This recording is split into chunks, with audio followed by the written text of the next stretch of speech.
জন্য আবার যারা সাহস পেয়েছে তাদের জন্য তাদের বিরুদ্ধে আইনানুগ ব্যবস্থা এই মুহূর্তে গ্রহণ করার জন্য আমি বর্তমান সরকারের কাছে আহ্বান জানাচ্ছি।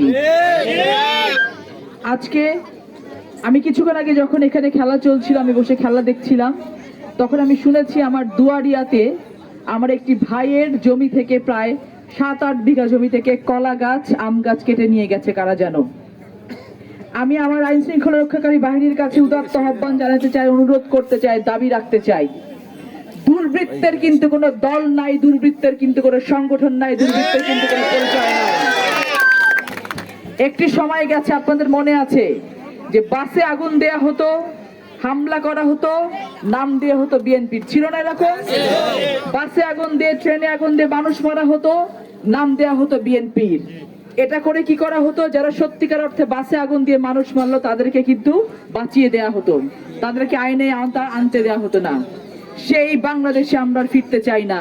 আমি আজকে এখানে দাঁড়িয়ে আমি বাংলাদেশের যদি প্রতিনিধিত্ব করতে চাই, আমি যদি লালপুর বাগাতিপাড়া আমার জনগণের প্রতিনিধিত্ব করতে চাই, আমি যদি মনে করি যে বাংলাদেশকে আমি সেই বাংলাদেশ গড়তে চাই যেই বাংলাদেশে আমার প্রতিটি জনগণ নিরাপদ থাকবে, তাহলে আমি সেই একজন ফারজানা শারমিন পুতুল হয়ে আমি আজকে আবার আইন শৃঙ্খলা রক্ষাকারী বাহিনীর কাছে দাবি রাখতে চাচ্ছি, অনুরোধ রাখতে চাচ্ছি, অনতিবিলম্বে আমার দুয়ারিয়াতে যে ঘটনা ঘটেছে, আমার যেই ভাই এবং বাবা মার জমি থেকে অবৈধভাবে গাছ কেটে নিয়ে গেছে, তাদেরকে এই মুহূর্তে গ্রেফতার করে, শনাক্ত করে গ্রেফতার করে তাদের বিরুদ্ধে শাস্তিমূলক ব্যবস্থা আপনারা গ্রহণ করবেন। আমার লালপুর বাগাতিপাড়াতে আমি কোন ধরনের দুর্বৃত্তায়ন সহ্য করব না, সেটা যেই হোক না কেন। সেটা যদি আমি হই, তাও যেন আমার বিরুদ্ধে ব্যবস্থা গ্রহণ করা হয়। কারণ আমরা বহু কষ্টের বিনিময়ে, বহু ত্যাগ তিতিক্ষার বিনিময়ে, হাজারো মানুষের রক্তের বিনিময়ে, লাখো মানুষের পঙ্গুত্বের বিনিময়ে আমরা কিন্তু আজকে এই 5ই আগস্টের পরে এই বাংলাদেশ পেয়েছি। আমরা সেই বাংলাদেশে আর কেউ ফিরতে চাই না।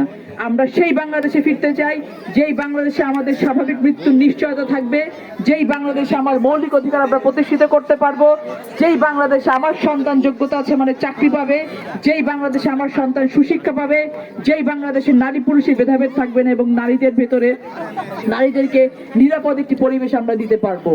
আমাদের কিন্তু সেই বাংলাদেশে ফেরার জন্য আমাদের সকলকে একসাথে কাজ করতে হবে। এই সকল অন্যায়ের বিরুদ্ধে, এই সকল দুর্বৃত্তায়নের বিরুদ্ধে, এই সকল অনাচারের বিরুদ্ধে আমাদেরকে রুখে দাঁড়াতে হবে। আমাদেরকে মনে রাখতে হবে যে স্বৈরাচারের পতন হয়েছে, মাফিয়াতন্ত্রের পতন হয়েছে, গণতন্ত্রের রাস্তা কিন্তু এখনো সুগম হয় নাই। এই জন্য আমাদের সকলকে একতাবদ্ধ থাকতে হবে, সকল ধরনের ষড়যন্ত্রের বিরুদ্ধে আমাদেরকে রুখে দাঁড়াতে হবে। আমরা সকলে রাজি আছি কিনা? আমাদের রাজি আছি, আমাদের থাকতে হবে। আমাদের অনেক দাবি দেওয়া আছে এখানে। আমাদের চেয়ারম্যান মহোদয় বলেছেন যে আমাদের এখানে কয়েকটি রাস্তার বিষয়, আরো অনেক সমস্যা লালপুর বাগাতিপাড়াতে আছে, থাকাটাই স্বাভাবিক, কারণ আমরা এই সমস্যাগুলোর সমাধান বিগত 17 বছরে করি নাই। আজকে আপনাদের মেয়ে হিসেবে, আপনাদের সন্তান হিসেবে, লালপুর বাগাতিপাড়ার সন্তান হিসেবে আপনাদের কাছে আমি কথা দিয়ে যাই, অঙ্গীকারবদ্ধ হয়ে যাই যে লালপুর বাগাতিপাড়ার মাটিতে